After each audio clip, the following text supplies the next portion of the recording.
últimos 20 años los ministerios de gracia han resurgido con mucha más poder, con mucha más frecuencia. Hay ministerios ya de gracia, tanto en el mundo americano, en el mundo alemán, en otros mundos, en otros idiomas, en otras lenguas. Ya la palabra gracia y la prédica de gracia ya está resurgiendo, y eso es bueno. Están dando los primeros pasos y tenemos que decir gloria a Dios por ellos. Es decir, no porque nosotros estemos a lo mejor un pasito más adelantados, cuando miremos atrás vamos a tener a menos los que están atrás, sino al contrario, tenemos que decir, vamos, ven, anímate, para que todos estemos en un mismo sentir, en un mismo hablar, en un mismo parecer, que podemos estar en la unidad del Espíritu. Pero lo que me ha llamado la atención es que se menciona mucho la palabra gracia, gracia, gracia, gracia, gracia. Está bien, en eso me siento halagado, me siento complacido de que ya la palabra de gracia que Dios nos ha ministrado esté en el ambiente. La palabra que no he escuchado es una que causa persecución, que cuando tú acompañas esa gracia con apostolado, uy, eso es como una explosión, como una dinamita, explota la cosa. Te pueden hablar de gracia, pero no les hables de apostolado. Pero entonces vamos a ver qué es lo que dice la Biblia. Yo quisiera que tú me acompañaras a ver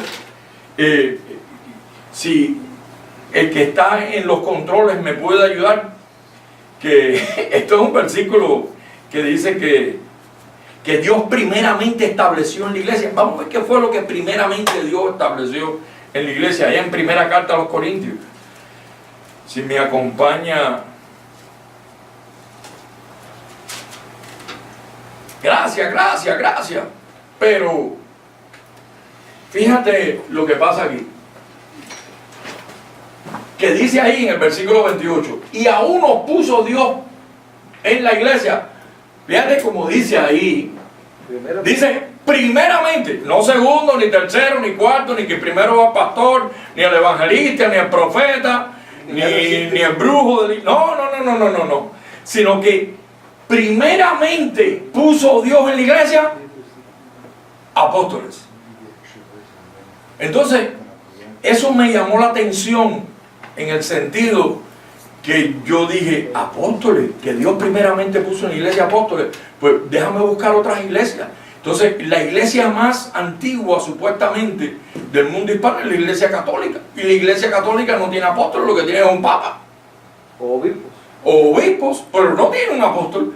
Cuando vas a los bautistas, ellos tampoco tienen un apóstol. Te vas a nuestros hermanos pentecostales, allí uno que otro.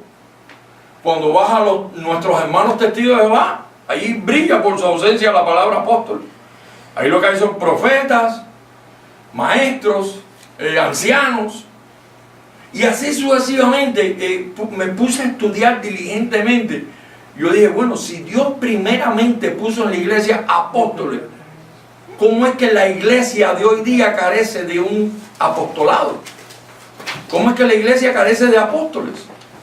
Porque no se han sujetado al que Dios puso como apóstol para la iglesia gentil. Entonces, una iglesia cristiana que todavía está siendo judaizante, pues no ve la presencia de un apóstol dentro de la iglesia.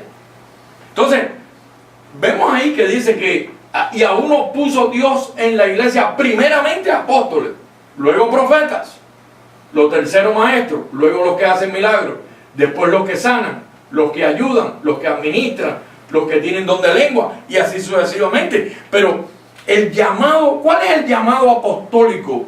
¿Qué es lo que quiere decir la palabra apóstol? Pues alguien que tiene un mensaje para impartir a las naciones o a la iglesia. Es decir que Dios nunca ha podido comunicarse con la iglesia si no busca un representante. En el Edén estuvo Adán. Después que se fue Adán, llegó otro. Y después que se fue ese otro, llegó otro. Y así después llegó Moisés. Y después estaba Abraham, ya. Y estaba Moisés. Y después de Moisés vino Josué. Y así sucesivamente Dios siempre ha tenido que trabajar con alguien que lo represente apostólicamente dentro de nuestro mundo terrenal. Porque ese es el que viene a impartir la voz de Dios. Viene con un mensaje. viene con unas buenas nuevas.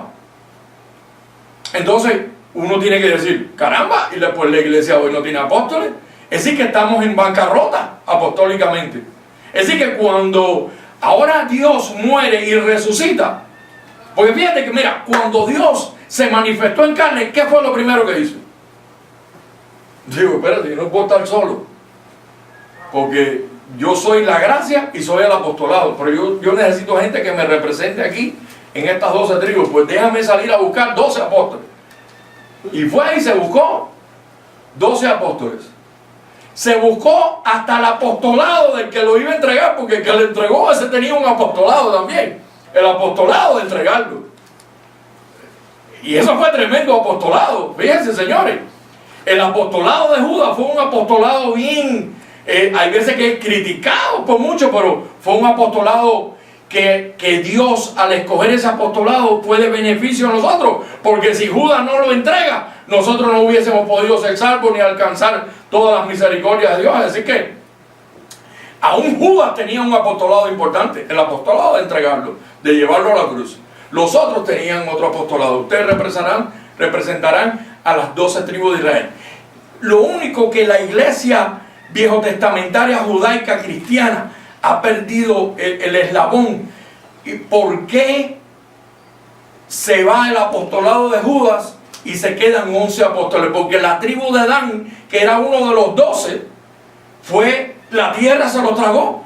Entonces, como tú vas después ellos en ignorancia dicen, bueno, somos 12 tribus, tenemos que levantar aquí otro apóstol.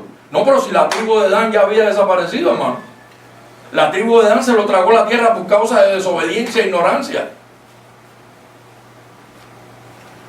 Entonces ahora Dios, tan pronto muere y resucita, ¿qué es lo primero que hace? Lo primerito que hace, tan pronto resucitó, digo, necesito otro apóstol. Necesito ahora el apóstol de la gracia, porque ya en la ley tuve 12 apóstoles representando a las 12 tribus. Ahora yo necesito el apóstol, el mensajero, el ángel, el comunicador, el vocero, que le va a hablar ya no al pueblo judío, sino a todas las naciones. Y entonces fue a salir a buscar a Saulo de Tarso. Digo, este es el hombre que yo necesito, un hombre que es erudito en la ley, que va a saber explicar el reverso de la moneda. Cuando yo traiga a Pablo aquí al tercer cielo y le explique lo que es la misericordia, el perdón, la vida eterna, él va a saber cómo explicarlo, porque este hombre es un hombre que yo he venido educando en la ley. Él se pensó que fue educado a los pies de Gamaliel. A los pies de lo que él fue educado fue a los pies de Dios, que era el que estaba suministrándole toda la información para un día traerlo al trono de la gracia, llevarlo al verdadero trono de la gracia y ponerlo frente a frente a él. Entonces nosotros vemos que hoy día nosotros podemos hablar toda la gracia que usted quiera, pero ¿qué pasa? Que al no tener un apostolado, pues entonces se desvían de la verdad del apostolado. Entonces hay pastores de gracia que dicen, Cristo ya vino, Cristo no viene. Otro, no, hay que arrodillarse, no, hay que santiguarse, no podemos mezclarnos con los otros 12 apóstoles, no podemos hacer las cosas de otra manera. Mira, hermano, solamente hay una manera de hacer las cosas, y es como las instrucciones que le dieron el apóstol de los apóstoles al apóstol que él escogió para nosotros los gentiles y todas las naciones. Y eso lo vamos a ver ahí. Me gustaría llegarme a Romanos capítulo 1, versículo 5, porque esto es muy importante. Esto es muy importante. El tema de hoy se titula Gracia y Apostolado. Una iglesia que predica gracia, si no viene acompañada con un apostolado, no anda rectamente conforme a la verdad del evangelio, anda desviado. Y tiene tendencia a desviarse de Cristo. Por eso que Pablo le dijo, aún a aquellos que estaban comenzando en el ministerio de la gracia con él, le dijo, de Cristo os desligasteis. Aquellos que por la ley os justificáis, de la gracia habéis caído. Así que esos que se cayeron de la gracia es porque estaban en la gracia. Pero ¿por qué se cayeron de la gracia? ¿Por qué se desligaron de Cristo? Porque empezaron a judaizarse. Santiago, hermano de Jesús, Judas, Juan, el discípulo amado, Pedro, el cabezón, tráelo para acá, el que le cantó el gallo, que ese era buen amigo de Jesús. Entonces empiezan a tener relaciones con el otro marido. Y aún Él, cuando murió y resucitó, antes de morir y resucitar, le dijo: por camino de gentiles no vayáis, y en tierra de samaritanos no entréis. El trabajo de ustedes es ir a las ovejas perdidas de la casa de Israel. En ningún momento los envió a los gentiles. ¿Por qué? Porque para los gentiles Él tenía al apóstol, que hoy vamos a conocer aquí. El apóstol escogido por Dios para un ministerio genuino. No un ministerio de hombres, sino un ministerio... Mira, era un ministerio que era un misterio. El misterio que había estado oculto desde siglos y edades. Pero una vez que el misterio fue anunciado, ya no es más misterio, ahora se convierte en una revelación. Amén. Y pasa de misterio a revelación. Y entonces tú tienes que estar en lo que fue revelado, en lo que había sido un misterio que fue revelado, que ahora es lo que a ti te interesa saber, para que tú puedas conocer cuáles son las inescrutables riquezas, para que tú puedas saber a la esperanza en la cual Cristo te llamó. Y entonces dice ahí en Romanos capítulo 1, versículo 5, y por quien recibimos. ¿Y de quién recibimos? ¿Quién fue ese que le envió? Bueno, si tu mente no te traiciona, ya tú sabes que ese de quien recibimos es Dios. Y entonces el apóstol Pablo está aquí diciendo: mira, la gracia de este apostolado que yo predico no es mío. A mí me lo dieron. A mí me llamaron a mí el primero para que yo fuese ejemplo entre todos los que han de creer en Cristo Jesús. Es en primera carta de Timoteo 1:16. Y lo vamos a buscar también. Que dice que Pablo fue escogido el primero. No el número tercero, ni el número 13 de los apóstoles. Él no fue el número 13, él fue el primero de esta dispensación de la gracia. Aquí los 12 no cuentan. Los 12 aquí no tienen espacio, porque a ellos no les fue revelado el ministerio de las inescrutables riquezas. Pablo tuvo que hablar con Pedro en varias ocasiones, y medio que al final pues captó cuál era el propósito de Dios. Pero los otros 11 o los otros 10, ¿cómo se quedaron? Siguiendo las pisadas de su maestro. En lo que vimos y palparon nuestras manos conforme al verbo de vida, esos hablamos. Ellos se quedaron contando la historia de las cosas como acontecieron antes de la cruz. Fueron hombres buenos que Dios escogió. Claro que eran buenos, pero carecían de la revelación que le fue dada al apóstol Pablo. Tú no ves que ninguno de ellos fue llevado al tercer cielo. El único que fue llevado al tercer cielo fue el apóstol Pablo. Dice que donde vio cosas ahí que dijo: wow, ¿qué es esto? Esto no les es dado al hombre expresar. No les es dado al hombre expresar, pero como a él le fueron mostradas, él tuvo que venir y hablarlas.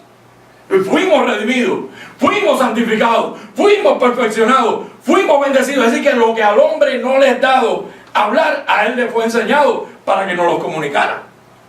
Y entonces ahí dice: y por quien recibimos la gracia y el apostolado. Dice: ah, sí, qué bonito. No, pero ahí no se queda. Dice que para la obediencia a la fe. ¿Por qué la obediencia a la fe? Tú no ves que la fe es un hilito que hay en tu vida entre si tú crees o no crees, entre si tú dudas o no dudas, entre si tú aceptas o no entiendes. Entonces, la gracia y el apostolado viene a hacerte, a ayudarte a obedecer a la fe en todas las naciones. Y dice: por amor a Jesucristo. Es decir, que si tú amas a Jesucristo, ahí hay una directriz de amor, que es: obedece a mi gracia y a mi apostolado, para que tú puedas crecer en gracia y en mi conocimiento. Fíjate que el apóstol Pedro al final terminó diciendo eso: antes bien crecer en gracia y en el conocimiento de nuestro Dios y Salvador Jesucristo. Después que cogió cogotazos, que cogió exhortaciones que le dio el apóstol Pablo, vergüenzas que les hizo pasar a Jesús de Nazaret en su ministerio terrenal, fue un hombre que al final ya de su carrera tuvo que bajar la cabeza y decir: la gracia sin el apostolado no funciona. La gracia aquí no camina sola. Es la gracia del apostolado, porque el apostolado es el que viene a ponerle orden a la gracia que hay en tu vida. El apostolado es el que te viene a ponerte obediente a lo revelado. Por eso es que tú ves tantas iglesias de gracia, que unas predican una cosa, otras predican otra, otras predican otra, otra. Uno cree que viene, otro que no viene, uno que está salvo, uno que se perdió. Y no puede ser así. Entonces, tiene que haber alguien que marque una pauta. Como dijo Pablo, de aquí en adelante a nadie conocemos según la carne. Y tú tienes que decir hoy, pues de aquí en adelante voy a aceptar en mi vida no solamente la gracia, sino el apostolado de mi Señor Jesucristo. No el apostolado de un hombre, porque un hombre se puede equivocar. Si ese hombre que se titula apóstol no está sujeto a la gracia del apostolado que le fue revelado al apóstol Pablo, ese apóstol se tiene que educar en el misterio revelado. Y se constituye entonces que anda en fraudulento. Vamos a llamarlo fraudulento, que está cometiendo un fraude. Se llama apóstol, pero en realidad no está desarrollando el verdadero apostolado. Se disfraza de apóstol, como le dijo Pablo a los 12. Estos hombres se disfrazan como apóstoles de Jesucristo, pero no tienen nada nuevo que comunicar. Lo que andan todavía bautizando en agua, poniendo manos, celebrando Santa Cena, haciendo arrepentimiento. Digo, lo que me fue revelado a mí en el tercer cielo, que al hombre no le estaba a expresar, va mucho más allá de eso. Eso se quedó en la cruz. Lo mío es revelado, misterio. Que Cristo te bautizó en la cruz, eso es un misterio. Que Cristo fue tu cordero de Pascua, de tu Santa Cena en la cruz, eso es otro misterio. Que mi Cristo, esa fue mi cena, ¿sí? Bueno, eso es un misterio. Y que ahí te bendijo, que con su pobreza te enriqueció, eso es otro misterio, porque en la mente natural eso, ¿cómo que con su pobreza me va a enriquecer a mí? Pero si estaba pobre, chico. Pero eso es un misterio. Tú no ves que él siendo rico se empobreció para con su pobreza hacerte rico a ti en todo. No pienses solamente en dinero, sino rico en misericordia, rico en amor, rico en perdón, rico en sabiduría, rico en santificación, en perfección, en redención, en salvación. Te enriqueció en todas las cosas. Entonces, veamos ahí qué dice este versículo. Primera carta a los Corintios, capítulo 3, versículo 10. Porque, mira, esto está bíblico, esto es bíblico, esto está escrito aquí, yo no lo saqué del periódico aquí local. Esto yo no lo saqué del periódico, ni un libro de eso que vende una biblioteca cristiana, que abundan mucho hoy día. Entonces, cuando tú desvías la mente de este libro, de las 14 epístolas paulinas, a meter la mente en libros de esos creados por la filosofía y la opinión de alguien que no conoce gracia y apostolado, tienes un pie adentro y uno afuera. Te vas por el abismo, porque si ese hombre no tiene apostolado, aunque tenga gracia, te va a desviar. A la larga de la corta te vas a desviar. Sin brújula. Sin brújula, porque vas a decir, no, sí, los 12 apóstoles caminaron con Jesús, ellos eran buenos hombres. Santiago estaba en contra del apostolado que se le había dado al apóstol Pablo, porque el apostolado era de ley y el apostolado de Pablo era de gracia. Así es. Y cuando esos dos apostolados chocaron, fueron como dos gallitos de pelea en el ring. Entonces Santiago decía, a ver, hombre vano, muéstrame tu fe sin obra, que yo te voy a mostrar mi fe por las obras. ¿Acaso podrá la fe salvarte? Oye, ¿qué clase de disparate es ese? Cuando la palabra dice, por gracia sois salvos por medio de la fe, y esto es un don que no proviene de vosotros. A ver si me ayudan a poner ese versículo en pantalla.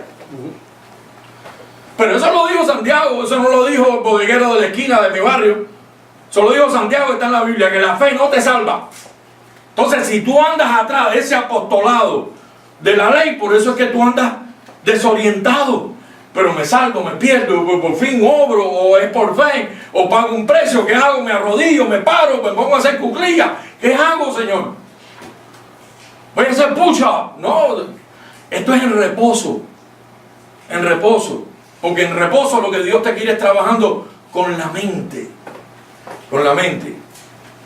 Cristo en nosotros la esperanza de vida. Cristo me bendijo con toda bendición. Entonces, cuando esa información empieza a renovar los sentidos de tu mente, tú empiezas a ser otra persona. Tu cristianismo empieza a coger otra evolución y te empiezas a parecer más a Cristo que a ti. Por eso es que la voluntad de Cristo a través de Pablo era que todos los cristianos se parecieran a Pablo, porque Pablo imitaba a Cristo.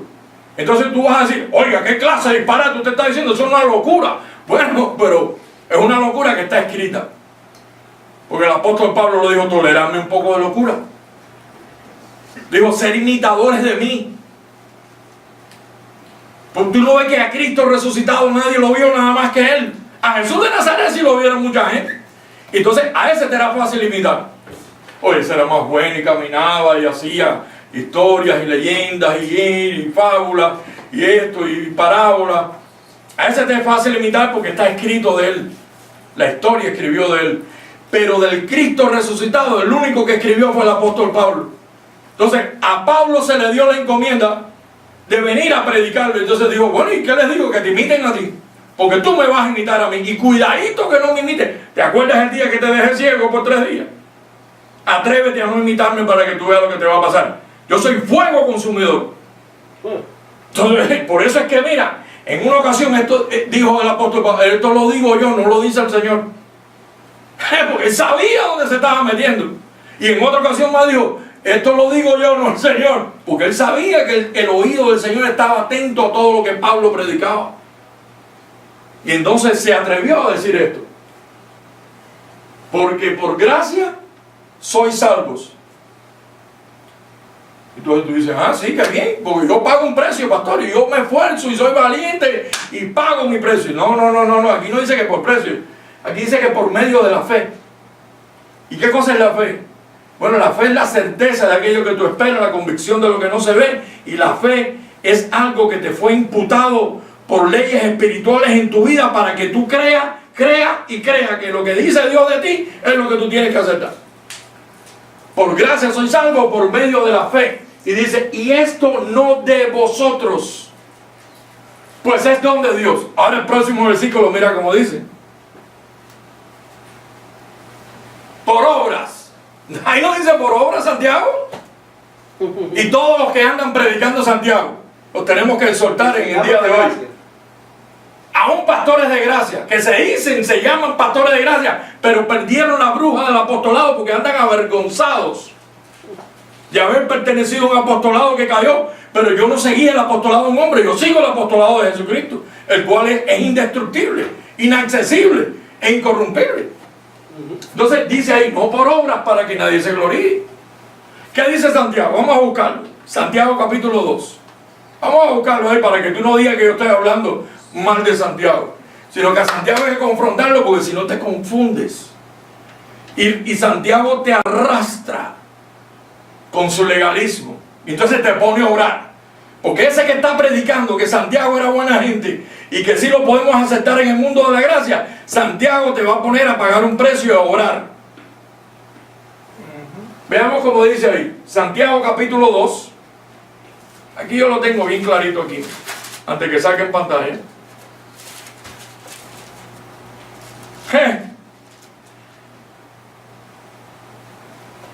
Versículo 14.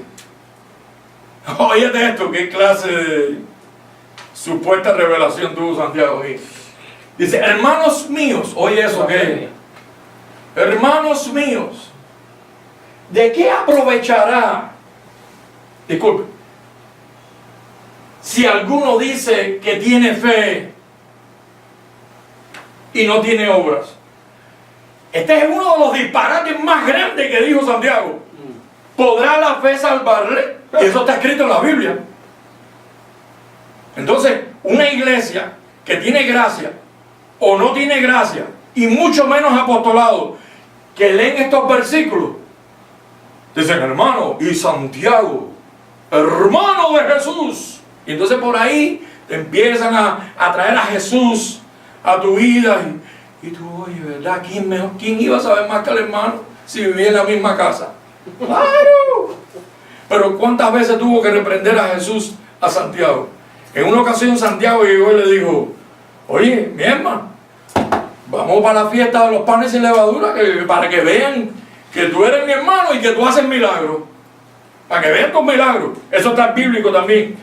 ¿Y qué le dijo Jesús? Mira, anda, ve tú ahora, porque tú no sabes ni conoces los tiempos.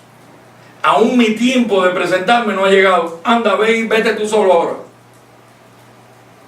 En mi país eso le llaman un raspe.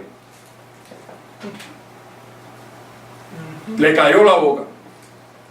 Tú no ves que eran hombres sin revelación, sin conocimiento. Al que le fue revelado todo fue al apóstol Pablo, porque era un hombre ya que era erudito en la ley. Entonces Dios pudo tratar con él porque él iba a entender lo que era el cambio de la culpabilidad al perdón.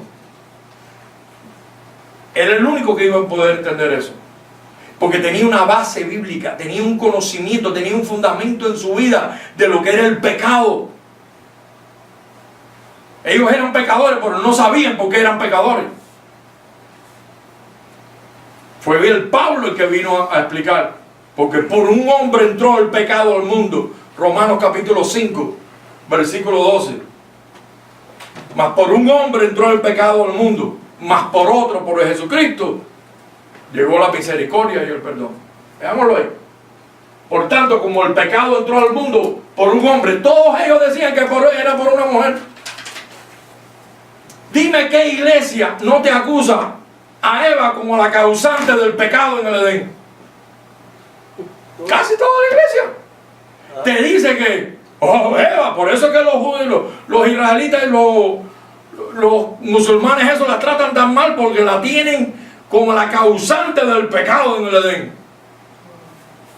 Y ahí Pablo, cuando le fue revelado, él no dijo porque por una mujer entró el pecado al mundo, sino dijo porque por un hombre entró el pecado al mundo, que era la cabeza representante. El apóstol del Edén era Adán, no Eva. El apóstol de estos tiempos y de todos los tiempos es Jesucristo. Y se buscó a uno para dejarnos unas instrucciones. Vamos a verlo ahora, a ver si esto es verdad. Primera carta a los Corintios, capítulo 3. Alaba lo que él vive. Capítulo 3. Porque tú tienes que saber una cosa. Imagínate que tú tengas una casa y te compres una casa nueva y te empiecen a levantar. Mira, ahora cerca de mi casa donde yo vivo están levantando una casa nueva, pero ya eso yo lo he notado con anterioridad. Lo primero que hicieron fue limpiar el terreno, desglosarlo, quitar todo lo que estorbaba en los alrededores. Eso fue lo primero que hicieron, quitar todo lo que estorbaba. Así que ¿qué fue lo que hizo Cristo? Para poder establecer un nuevo apostolado, quitar todo lo que estorbaba. ¿Qué es lo que estorbaba? El pecado. Para el apostolado de la gracia, lo primero que estorbaba era el pecado. La ley, donde no hay ley no se inculpa de pecado. Pues dijo, pues tengo que quitar la ley para quitar el pecado. Ah, lo otro que me estorba para este apostolado nuevo que viene es la muerte. Pues déjame ir a destruir a la muerte. Entonces no puedo presentar este otro apostolado con el diablo vivo y los demonios, porque si no, imagínate, ¿qué he hecho? No he hecho nada, pues déjame quitar todo lo que estorba. Y entonces Cristo vino y quitó todo el estorbo. Y entonces limpió el terreno. ¿No recuerdas cuando él dijo que halló una perla de gran precio y lo que hizo fue comprar el terreno? Sí. No por el terreno, sino por la perla que estaba en el terreno. Y entonces el terreno éramos nosotros. Ahí fue donde él estableció su apostolado, su iglesia. Ahora nosotros somos la iglesia del Señor. Y entonces en este terreno él tuvo que limpiar todo lo que le estorbaba para poderse relacionar con nosotros. Tenía que quitarnos pecados, quitarnos el diablo, quitarnos los demonios, quitarnos la muerte, quitarnos el infierno, quitarnos la ley, y entonces venir y bendecirnos, santificarnos, purificarnos, redimirnos, darnos todas las garantías, los méritos que se merece una iglesia para él poder venir y morar en tu vida. Porque ¿cómo iba Cristo a morar en nosotros, la nueva iglesia? Llena de pecado, sin perdón, con un infierno, con demonios devorándote. Entonces, mira lo que pasa con este hombre, que dice: conforme a la gracia de Dios que me ha sido dada, yo como perito arquitecto puse el fundamento. Ahora, yo no sé si usted alguna vez ha estado cerca de una construcción de una casa o un edificio, que después que limpian el terreno y quitan todo el estorbo, ¿qué es lo primero que hacen? Hacen una marca y ponen una zapata. ponen un fundamento. Imagínate que empiecen a levantar las paredes sin poner un fundamento, pues en la primera lluvia que venga, ese terreno se va a poner todo resbaladizo y se va a hundir toda la casa, porque no tiene un fundamento. Entonces, ¿qué fue lo primero que hizo Dios a través del apóstol Pablo? Pues yo, como perito arquitecto, ¿qué hice? Puse, ¿el qué? El fundamento. Y entonces dice, y otro edifique encima, pero cada uno mire cómo sobreedifica. Es decir, que en este edificio que tenemos de Dios, tú tienes que ver cómo tú lo estás sobreedificando, porque hay un fundamento puesto en tu vida, que lo vamos a ver en el próximo versículo. Mira quién es el fundamento. Escúchate eso. Y si sobre este fundamento alguno edificare oro, plata, piedras preciosas.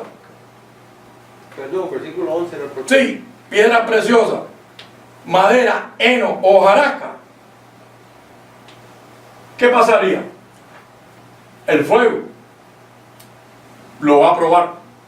Y entonces lo único que se va a quedar cuando pase el fuego del Espíritu en tu vida es si tú edificaste o sobreedificaste con materiales sólidos que soportan el fuego. La madera no soporta el fuego.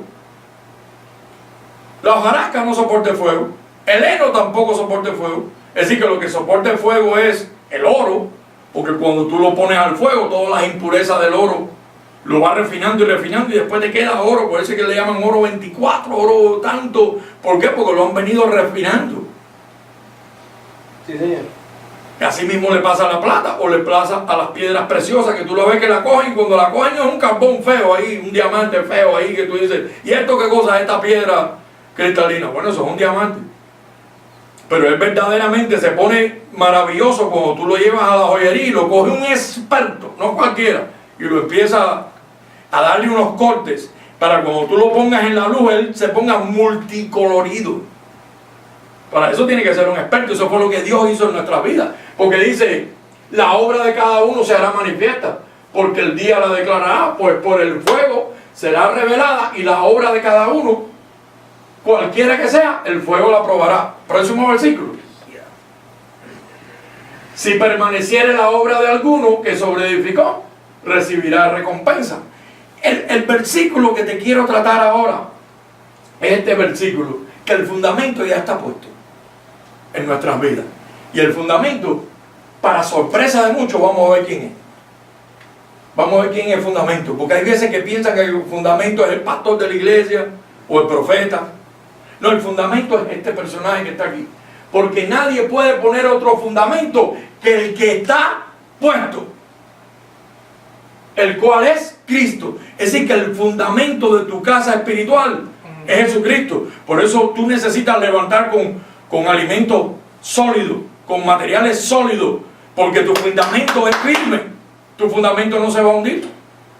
Entonces, cuando la iglesia, el fundamento que tiene es Moisés, imagínate tú, Moisés y la ley, tú no puedes sobreedificar ahí con gracia, porque Moisés te va a decir, no me traigas gracia aquí, lo mío es ley. Lo mío es ley, porque yo estoy con 10 tablas aquí, con 2 tablas de piedra, con 10 mandamientos para acusarte. Entonces, tú no puedes poner como fundamento a Moisés, tú tienes que poner a Cristo, porque Cristo vino y quitó todo el estorbo para entonces ahora establecer un fundamento que se llama el trono de la gracia. Y ahí es donde él está sentado ahí, diciéndote, entra confiadamente. En lo que Moisés tenía ya, que todo esto lo estuvimos hablando en otros temas, que era el arca del pacto, allí no podía entrar nadie. Donde estaba el lugar santísimo y el arca del pacto, ahí no podía entrar nadie. Ahí el que entraba, si no era el sumo sacerdote, moría irremisiblemente. Y sin embargo, en este nuevo trono, como ya Dios quitó el pecado, quitó la culpabilidad, sacó la misericordia, sacó el perdón, sacó el pasar por alto, pues ahora Él te dice aquí confiadamente, entra. Mira, vamos a buscar ese versículo ahí en el libro de los Hebreos, capítulo 1. Y te dice, entra confiadamente al trono de la gracia. Quiero buscar 2 versículos ahí en el capítulo 1, donde nos aclama que Jesucristo es el apóstol de nuestra profesión, para que tú sepas que una iglesia que no tenga a Jesucristo como el apóstol de esa iglesia y tiene a Moisés y el viejo pacto y las leyes y los rudimentos y las tradiciones, de Cristo se está desligando y de la gracia está caída. Por tanto, hermanos santos, participantes del llamamiento celestial, considerad al apóstol y sumo sacerdote de nuestra profesión. No es Pablo, es Cristo Jesús. Ese es el verdadero apóstol de nuestra profesión. Ese fue el que escogió a Pablo y le dijo, dile a la iglesia, porque Dios siempre se busca a un cabecilla, a un representante para él hablar con él y que él le informe a la iglesia.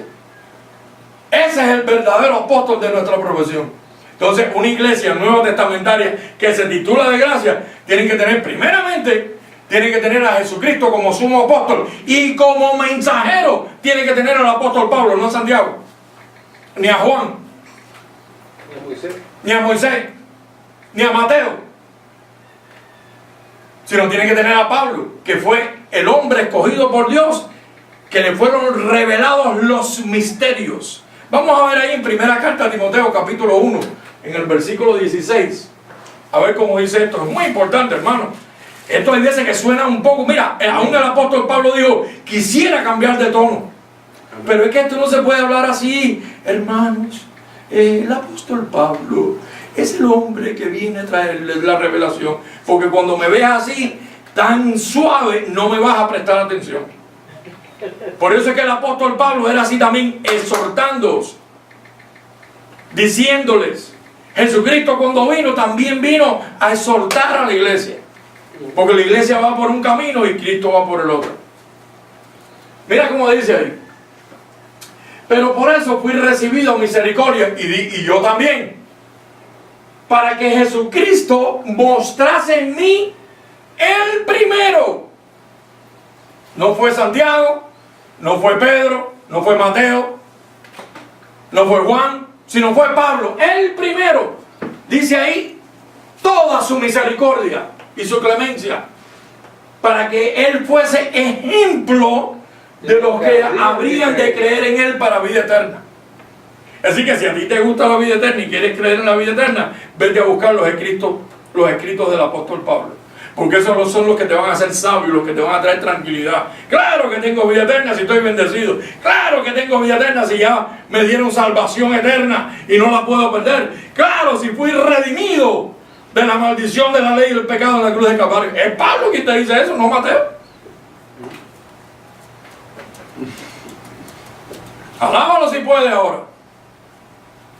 Entonces quiero concluir con un versículo que es muy importante en la vida de cada uno de nosotros, y es que tú entiendas que el que quiera predicar gracia y apostolado va a tener persecución. El que se pone a predicar gracia y obispado, ese no tiene persecución, porque ese se mezcla con el que predica gracia, y con el que no predica gracia se mezcla con este, con el otro. Y yo digo, está bien, el compenetrarnos como pastores y como ministros está bien, pero cuando tú que eres un pastor de gracia vas a una iglesia adventista, ¿tú les hablas la verdad o tú acomodas el tema al oído de ellos? Porque como ellos son adventistas, ya tú sabes que guardan el sábado, no comen camarones, ni langosta, ni chuleta y muchas otras cosas. Pues entonces tú tienes que acomodar. Primeramente ellos ni te invitan, porque ellos van a ver cuál es tu resumen. Y si saben que tú vienes a contradecir lo que ellos predican, ahí no te invitan. Por lo tanto, si tú entras ahí es porque tú vas con el mensaje preparado. Y vas a hablar una gracia de esa universal. Oh, Dios es amor, la gracia de Dios ha llegado a nuestras vidas. Sí, pero no metes la espada de la gracia, ni partes, ni divides, ni separas. Porque sabes que te van a sacar de ahí por los pelos.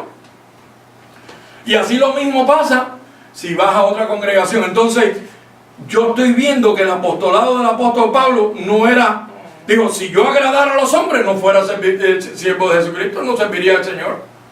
Entonces aquí tú tienes dos pasos. O agradas a todo el mundo y estás en ese amor filial, fraternal, hipócrita, de que se aman todos, aunque prediquen todos una cosa diferente, o amas el verdadero amor de Dios, que viene corrigiendo los deficientes. No, eso no va. No, pero es que yo creí, pues creíste mal, lo que va es esto. Y ser humilde para decir, ¿dónde está? Aquí. Ah, lo recibo. Oye, eso estaba equivocado. Si tú no estás en ese ambiente, si tú no estás en esa actitud, tienes que entrar en esa actitud.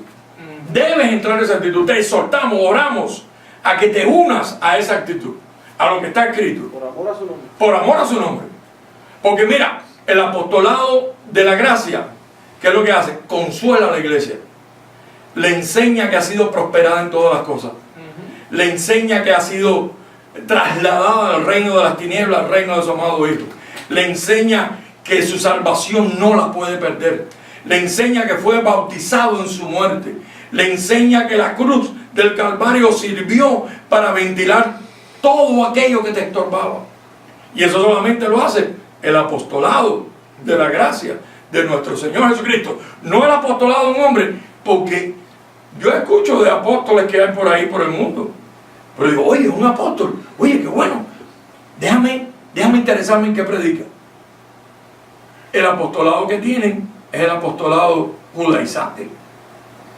Si tú quieres ser apóstol de este nuevo pacto, amén por ti, te felicitamos. Pero trata de entrar en el verdadero evangelio único y auténtico predicado por el apóstol Pablo. Así que nos despedimos declarándote bendecido con toda bendición. Te declaramos pasado de muerte a vida. Te declaramos en el apostolado del único y sabio Dios, el Señor Jesucristo, que se puede interceder por nosotros a diario y llevar cautivo todo pensamiento a la obediencia de nuestro Señor y Salvador Jesucristo. Hasta la próxima. Míranos por el internet.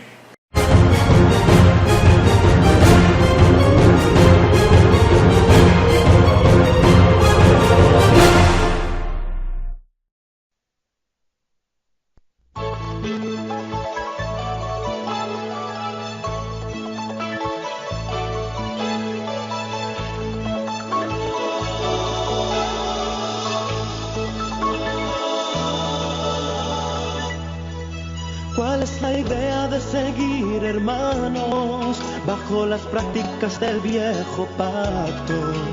Si ya Jesús en ti está morando, ¿cuál es la idea de seguir viviendo siempre en temor del diablo y del infierno? Si ya Jesús en ti destruyó ese imperio, no vivas ciego a la verdad, porque es una realidad que Jesús ya la ley abolió y al diablo destruyó.